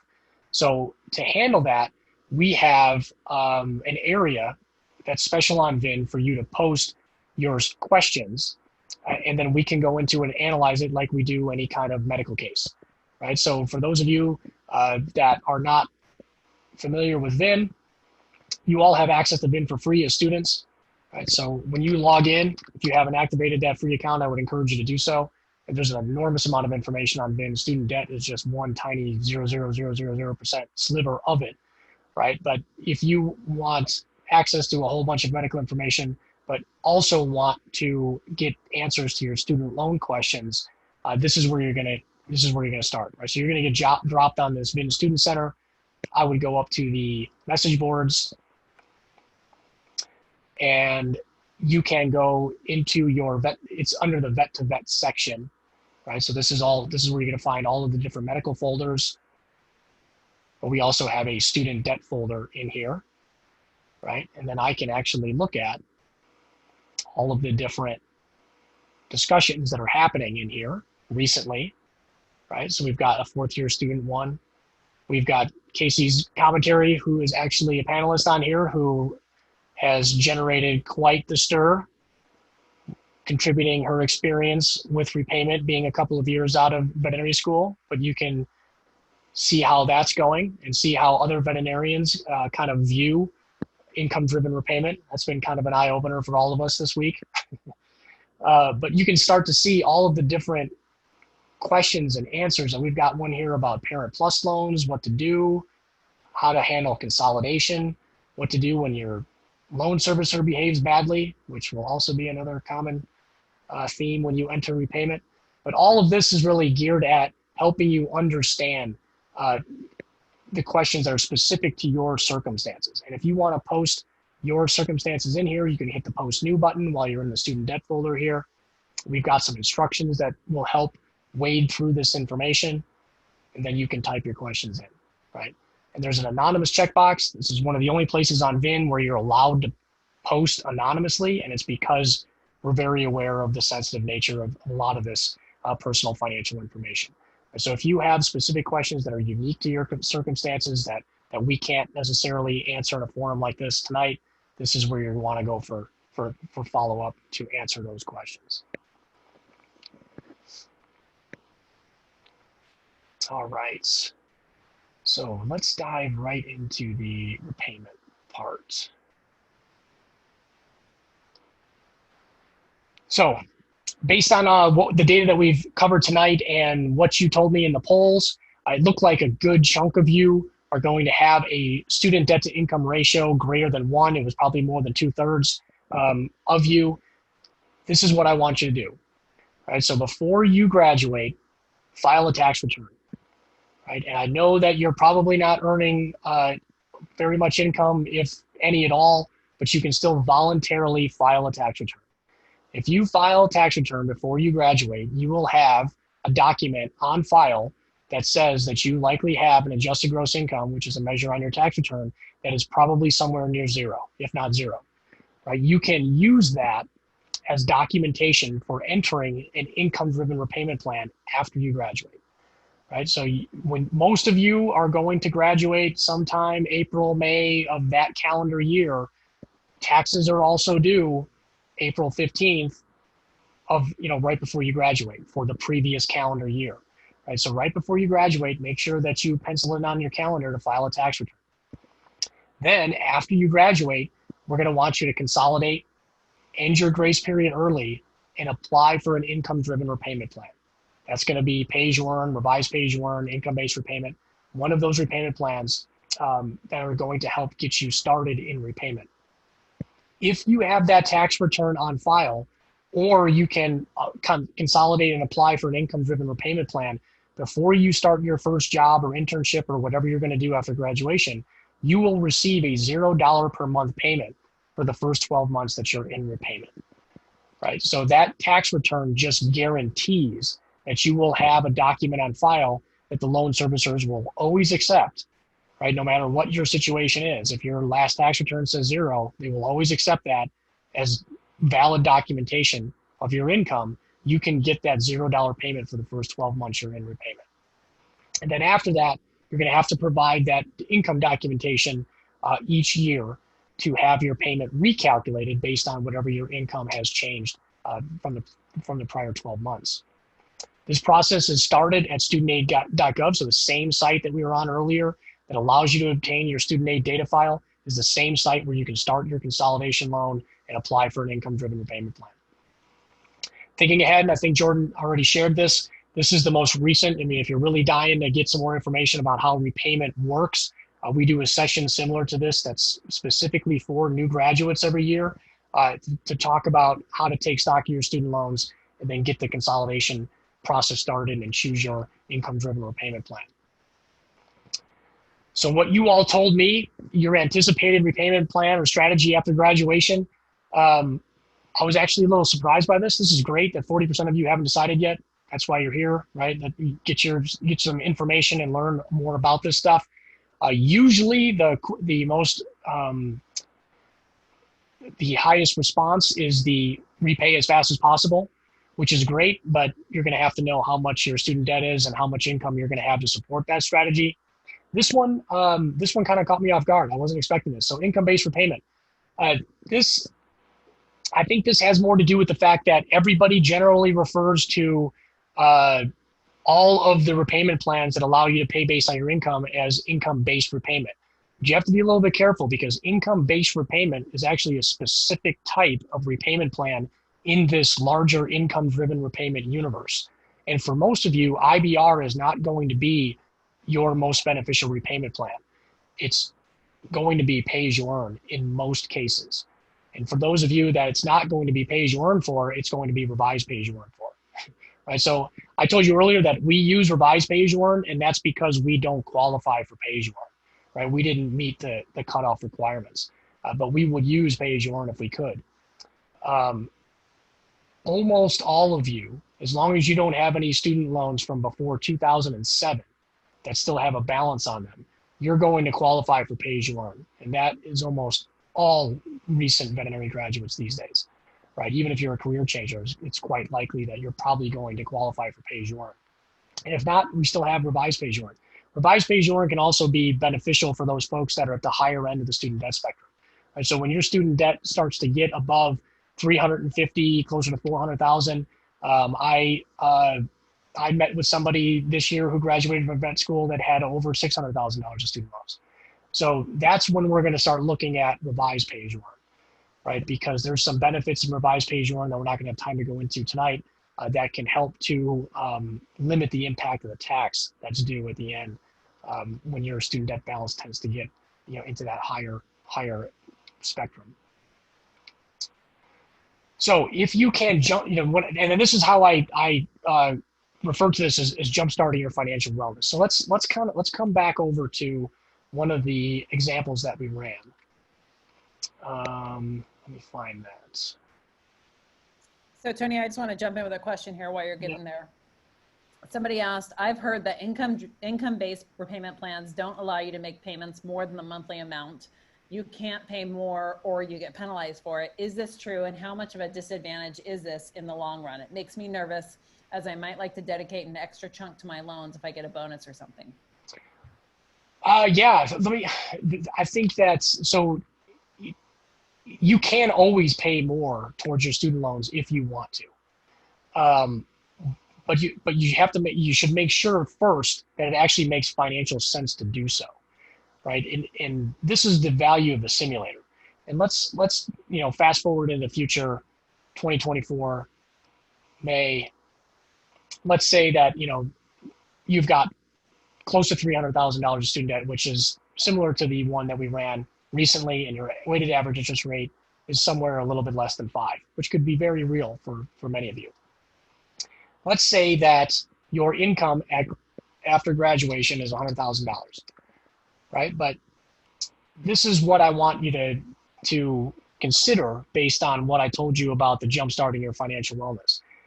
Even if your income is $100,000 in June or July after you graduate, right? If you file that tax return before you graduate, your income-driven repayment amount is going to be 0.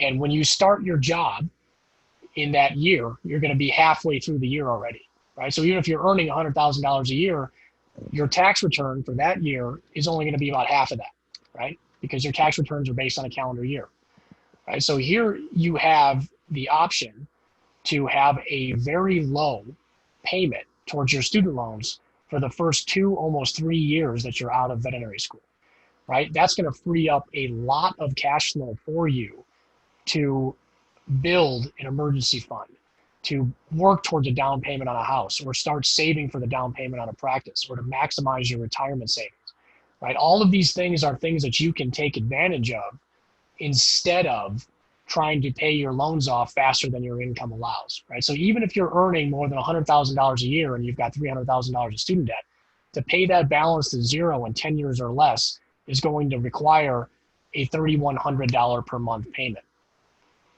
If you use an income-driven repayment plan, you don't have to pay anything in the first 12 months. You're going to pay very little in the second 12 months, which frees up a phenomenal amount of money, right? So let's say that you wanted to try to pay your loans off in 10 years because you were just dead set on doing it, right? So 3156 times 12, right? Those first 12 months, that's nearly $38,000 that you would have to dedicate out of your budget, even though we know that you're really only going to earn about $50,000 in that first calendar year.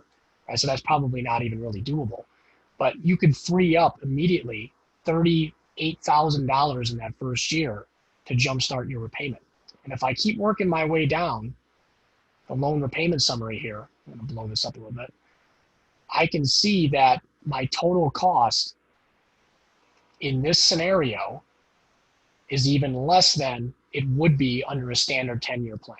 So even if I did figure out some magical way to live out of the back of my car or make that $3,100 a month payment for 10 years, I'll still end up paying more than I would had to if I use an income-driven repayment plan, even though I'm still going to end up hitting this forgiveness, right? And then if I am going to hit the forgiveness, and this gets back to the question that Jordan just posed about paying extra. If I am going to hit the forgiveness, again, this is the value. It's not necessarily the exact numbers here that are important, but just knowing if I'm going to hit forgiveness tells me that I shouldn't be paying extra towards my student loans, right? If I'm going to hit forgiveness, the least expensive strategy is going to be to pay the minimum your income requires and plan for the forgiveness. It would not make financial sense to pay more just to reduce the tax, right? You're actually going to voluntarily pay more than you have to, and you're going to give up some of that extra cash flow that you can use in better ways those first years after you graduate, right? So this is going to tell me that it looks like I'm going to hit forgiveness, right? So I better think about planning for that, right? And this module here does give you some information on how to start thinking about saving for that tax that is potentially due. And if we start breaking this up into small chunks, what seems like an insurmountable, what people like to refer to as the tax bomb. Yeah, $110,000, 20 years when I start repayment seems like a ridiculous way to pay back my student loans. But if I start breaking this up into manageable chunks, right, I'm still not paying anywhere near the amount that I would have to pay to eliminate that balance faster than my income allows. Right. So this is really kind of the, what I consider kind of a game changer when you think about how to pay back your student loans. Right. Don't immediately run to how fast can I pay back my student loans unless your student debt to income ratio is less than 1. Right. Because that's when we start to see your monthly payment under an income driven plan be about the same as it would be under a standard 10-year plan. Right, is when your debt to income ratio is 1 or less, right? And that's when it makes more sense to pay aggressively. So there's another question here which sort of fits in here, which is how should we best take advantage of the current 0% interest rate? Is it ideal to take out more loans during this time?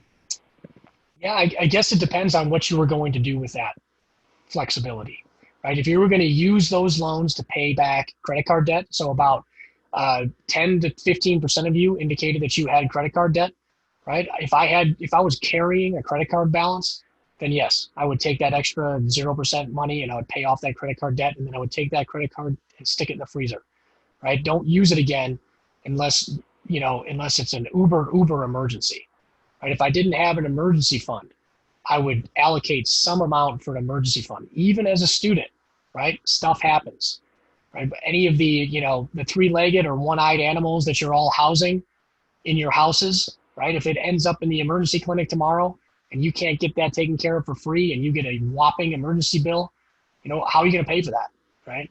So make sure you have enough on hand to handle emergencies. If you have to travel home unexpectedly for any reason, right? I mean, COVID has just kind of put a highlight on that one, right? Anything, the amount that you would guesstimate that you would have to have on hand to not have to put something like that on a credit card. Use your student loans for that. This is 0%. They're super flexible. Right, that's it's okay to keep a little bit of an emergency fund, even if you're creating that emergency fund from student loans, right? So don't get crazy with it, right? You don't need to end up graduating with $30,000, $40,000, $50,000 more of student loans than you actually needed, but you can use particularly this flexibility that we're experiencing now to shore up some of those other areas of your finances. And another question, since you're on this right now, is somebody's asking, I heard that the forgiveness is not something we should bank on. Do you think it'll still be there for us? Absolutely. Yeah. And that's where I would encourage you to pull open your master promissory notes, which also live in the federal student aid website, right? So you can, when you're logged in here, you can pull up the master promissory notes, and you'll see that's essentially the contract that you signed with the Department of Education. And all of these plans are laid out in that contract, right? So it is, where is the, here, master promissory note for graduate professional students. So you can read this. It's exciting reading, right? So make sure you bring a cup of coffee. So this is going to outline all of the repayment options that you have for your student loans. And all of the stuff that we're talking about are baked into those contracts. And it is highly, highly unlikely that Congress is going to eliminate or change those contracts for people who are already borrowing or who are already in repayment under those contracts. They can, right? It's certainly a possibility, but I would put it on the order of getting struck by lightning kind of thing, right? So I think it's quite unlikely that those things are going to get changed. And if you follow any of these, any of this student loan repayment stuff for any amount of time, we've actually seen the opposite over the last several years. At every turn, Congress and every president, since these income-driven repayment plans have been in effect, have made the provisions stronger and more beneficial to the borrower than they ever were laid out in the contracts.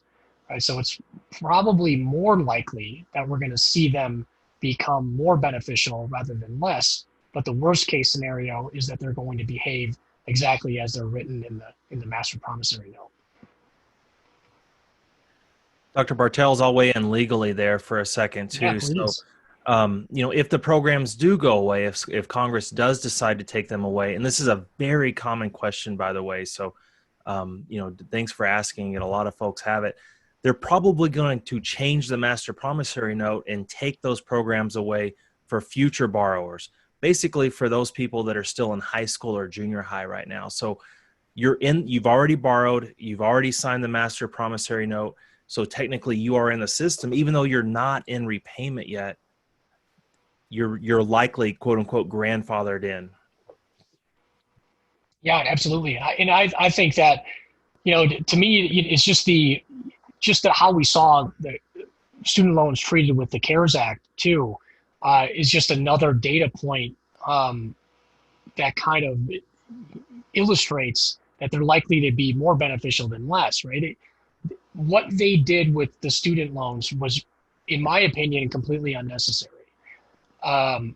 Income-driven repayment, if you were to lose your job because you had to shut your business down because of COVID-19, you could have gone to your loan servicer and said, I don't have any income, and they would set your minimum monthly payment to zero, right? There is already a mechanism for keeping our student loans in good standing when the worst should happen to us, right? When we lose our income, our ability to pay something like our student debt. That already exists, right? That's already baked into these plans. But they went the additional step to say, actually, we're not going to charge you any interest. We're not going to require you to make any payment if you were making a payment. And we're also going to count the time towards forgiveness, right? So, I mean, there was a triple-fold benefit that was handed to all student loan borrowers who had federally held student loans that really, wasn't entirely needed, right? It certainly is extremely beneficial, and probably a pandemic warrants something like that. But the programs were already set up to handle something exactly like that. So if and when your income ever does decrease for any reason, this is another one of the benefits of income-driven repayment, is you can have the payment set to zero, right? And until your income comes out of that stage, or whatever whatever it is you're going through during that time frame, your student loans are not going to be that added stress on top of you having to deal with that low income situation. Same applies to those of you that are going into internships and residencies. If you're not making very much income, keep your loans in an income-driven repayment plan, because the payment's going to be very low or zero because you're not making very much money. But you're still going to be logging time towards that forgiveness, and the unpaid interest that accrues won't get added to your principal balance, which is another benefit that the federal student loans provide. All right, so I know we're kind of getting way into the weeds here, but I just really want to boil that down to your federal student loans have some amazing benefits baked into them. Don't give that up or take that for granted lightly, right? So by making extra payments towards your student loans before your income can support it, refinancing federal student loans or private student loans, these are some really, really dangerous things to do. And you ultimately end up just hurting your own financial wellness if you go down that road. Okay, let me kind of get back on. I think I don't have too many. So I added this one kind of at the last minute here because I saw a lot of you submit questions as part of the registration. How much should I pay, right? So hopefully we've kind of covered that with the income-driven repayment plans. Pay what your income requires depending on the plan that you choose. And then for how long, right? How long are you going to be in repayment? So here's what you all told me. You expect to pay on average $1,100 a month towards your student loans. And some of you said as much as $4,000, right? And I excluded this person who plans on paying $200,000 a month towards your student loans. I'm thinking that was a goof. So all of these numbers are way more than what you have to pay, right? When your income reaches a level that's maybe $150,000 to $200,000, that's when you're going to hit those kinds of payments under an income-driven repayment plan. And we can test that out. Let's try that.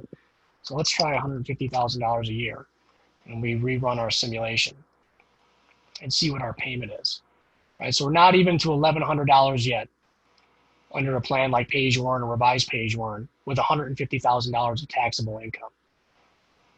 Right, so when do we get to $1,100? Let's try $160,000. Now we're close, right? So you all, on average, told me that you expect to pay $1,100 towards your student loans after you graduate, right? For your income to justify a payment that high, you're going to have to be making $160,000 a year, right? Until or when that happens, then pay the $1,100. But you don't have to pay that much before then, right? Let your income determine how much you pay towards your student loans, and the repayment plans will determine how long you're in repayment. Right, so Pay As You Earn, worst case scenario, you will be in repayment for 20 years, right? That's the maximum amount of time that you can spend in Pay As You Earn. If you have a balance remaining at the end of that 20 years, that's what triggers forgiveness. And in this case, even if you started with a $160,000 balance, we still hit forgiveness, right? So I'm probably still gonna pay the minimum and plan for the forgiveness under this scenario because I don't want to pay this. Right, and it's still going to free up more than $1,900 a month in my budget to do other things that are going to generate a much higher return than paying a little bit extra towards my student loans. Right, so you have to make a surprising amount of money to justify paying your loans back aggressively. Right, and when that happens, great, congratulations. But don't try to do it. Don't try to force it before your income reaches that level. This is another one of my favorite questions. What's a reasonable amount of time for you to pay back your student loans? Right? The majority of you said 10 years, right? The reality is the majority of you are not going to have an income out of school to support a 10-year repayment strategy, right? So don't fight it, right? Don't forfeit money that you don't have to towards your student loans. You can use that money in other ways a lot more beneficially than throwing it towards your student loans. 4 years, that's really aggressive, right? So I would really encourage you to figure out, based on what you think you're going to have in student debt when you graduate, and calculate what a monthly payment would be to pay back your loans in 4 years. For most of you, that's going to be more than you're earning, right? So that's probably not going to work. 35 years, there's no scenario under the federal student loan repayment system where you're going to be in repayment for 35 years, right? So that the concern that I'm going to be in repayment forever or for the rest of my life, 20 years is a worst case scenario for those of you that use Pay As You Earn. And if you can't use Pay As You Earn or you have to use Revised Pay As You Earn, 25 years is the worst case scenario. The average, which I find really interesting. So I've been asking this question now for nearly a year and we've got thousands of responses now. And the average always seems to end up somewhere around 15 years, which I find kind of fascinating. I don't know what to make of that yet, but the average always seems to end up there. So the reality is you're only going to be in repayment for 20 years or less. The maximum amount of time you'll be in repayment is 25 years. If you earn more, you'll pay more towards your student loans. You may even pay them off before you hit forgiveness, in which case, congratulations, right? But you let your income make that decision for you. If you hit forgiveness, again, congratulations. It's okay. Student loan repayment is still going to be over, But if you're going to hit forgiveness, use something like the student loan repayment simulator to know what amount you have to save so you can pay the taxes associated with it. Either way, you let your income decide, and you'll be done with student loan repayment.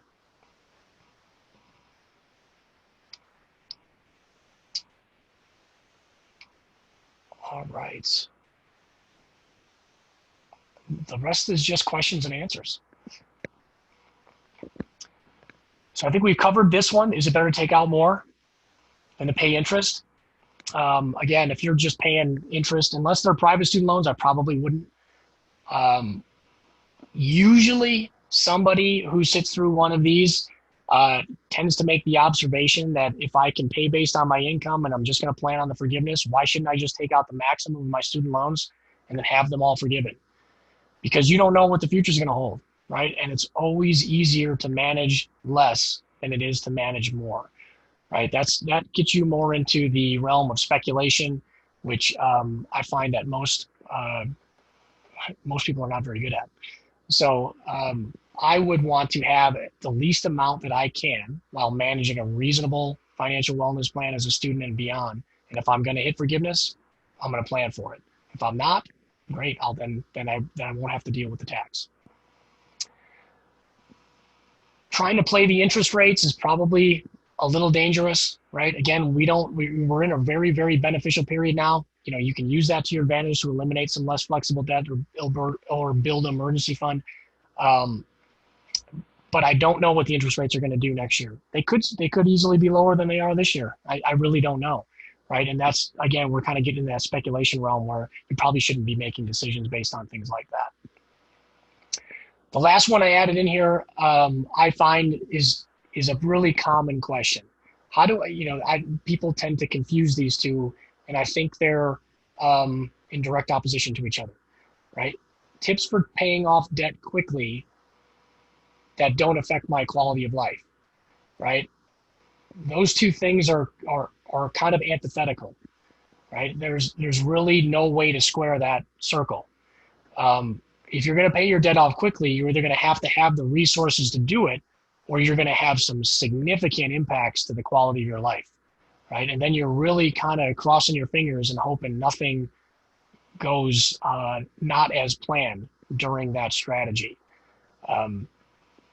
I believe you don't have to necessarily do that, right? You can take a more balanced approach. You can let your income determine the payment, and you don't necessarily have to live like a college student after graduation, right? And you can build a very robust financial wellness plan, and you can accomplish all of the goals that you all mentioned in the concerns that you listed, right? You can start a family, you can buy a house, you can buy a practice, right? You can save for retirement. All of these things are imminently doable as long as you're not paying more than you have to towards your student loans, particularly as your income isn't very robust in those early stages.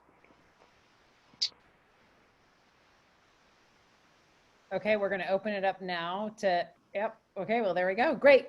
You guys got it. Thank you. And then we've had some people guessing the name of that fish, Tony. Oh, I didn't see that. I see a bunch of names in there. Should have made that the well, I thought about that, but then I thought that's probably not fair if they don't have as much fish in my life like you and I do in our life. Yeah. So people have said trout, rainbow trout, and steelhead. You want to give them the right answer? Yeah, it is a rainbow trout from Colorado. We don't have any steelhead in Colorado. I caught this a couple of weeks ago on the Blue River. So this I bought a raft, and this was the maiden voyage with the raft. And this is an area that they call Jurassic Park. And it's because there's ginormous trout in there, and this was one of them I got lucky enough to catch. So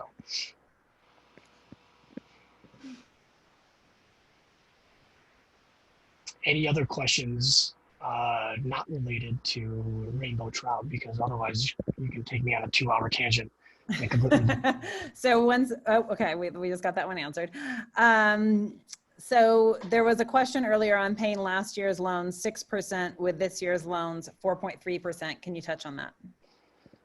Yeah, again, I really don't. I think, and it depends on how much, right? How much extra you have, right? And this is where, and we did this too in the student debt folder recently with a student from Virginia, Maryland, who was wondering if she should pay some towards her higher interest rate loans. It really depends on how much extra we're talking about, right? When I look at student budgets, there isn't a lot of wiggle room in there, right? So it probably is not going to be enough to make an appreciable dent in those student loans. And if you have unpaid interest on those loans, the problem is you can't pay directly towards the principal. You have to pay the unpaid interest balance off first. And if you have any kind of significant unpaid interest on those loans, then you essentially are just paying the interest, right? So until you can actually get to the principal, you're really not making you're not making a dent worthy of doing that. So I would probably focus my efforts elsewhere, right? Or think about even returning the funds if you truly have that much extra. Okay, someone said, can we take out an additional Graduate Plus loan if the one we took out at the beginning of the school year will not cover a dental emergency that came up afterwards? You can only borrow up to the cost of attendance, right? So if what you took out represented the maximum that you could borrow under your current financial aid award, then no, you can't take out any extra. But if you reduced the amount that you chose to accept, right? So let's say that you had a $65,000 award and you chose to reduce that down to $60,000, right? And then you had an emergency pop up. You can go back and still request the additional $5, but you can't request anything in addition to that, right? So it depends, right? It depends on whether or not you had reduced the amount that you were offered. There may be some, depending on your school too, and you can reach out to your financial aid office. Sometimes they have some, in case of emergency provisions where you can get an extension, and it might be in the form of like a institutional loan or a loan directly from the school to cover things like that. But that, to me, is another example of highlighting the need for an emergency fund, right? So, if you have the ability, I know that's not going to be any comfort to the person who had the dental emergency now, but that is a perfect example of why, if you do have some extra money, rather than paying it towards other student loans, which you can't get that money back after you do that, you might want to start an emergency fund so you don't have to worry about how you're going to come up with the money for an unexpected dental emergency. Okay, last question I see here is the average scholarship amount per year or overall? That was per year, right? So that amount is updated each year by the AAVMC. And that was the average award amount for the roughly half of those folks who received it in the 2019-2020 calendar year or academic year. Wonderful. That was the last of the questions. I want to thank all the rock stars in the background here that have been answering furiously. It's made this process wonderful, and hopefully all your questions have gotten answered. If you registered for this webinar, which is everybody that's here, you will be receiving an email within the next couple days, tomorrow or Friday, with the recording of this webinar, along with a PDF checklist and additional helpful links. We will also be notifying the winners of the DoorDash e-cards by email. So we'll be notifying you via your email that you signed up and registered for the webinar with. So keep an eye out for that. If you don't see it, look in your spam. If you have any questions, you can email us, studentdebt@vinfoundation.org. I will put that in the chat window as well. Tony, Lance, anything else you guys want to add? Keep those questions coming. I mean, move them over to the debt folder, and and let's keep answering them. Go ahead, Dr. Bartels.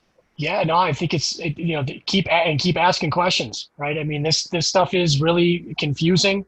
It's really going to change as your plans evolve and become more clear.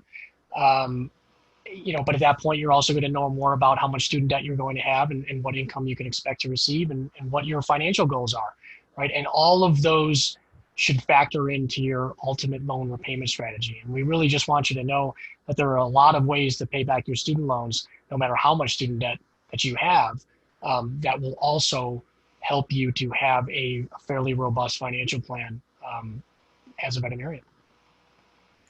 Wonderful. And Rebecca, sorry, Rachel, is there anything else that you wanted to say for VBMA? No, just make sure to not click leave meeting even after this meeting. So just as long as you press attend on the meeting once, then you can go ahead and exit out, and you'll be all good. If you click leave meeting, it will take off your attendance. So just don't click it, and then you'll be fine. Seems a little more strict than even the DoorDash cards. Thanks everybody for being here. We really appreciate it. Again, if you have any questions, studentdebt@vinfoundation.org. Keep an eye out for those emails. And we really appreciate you guys being here, and we're here to help.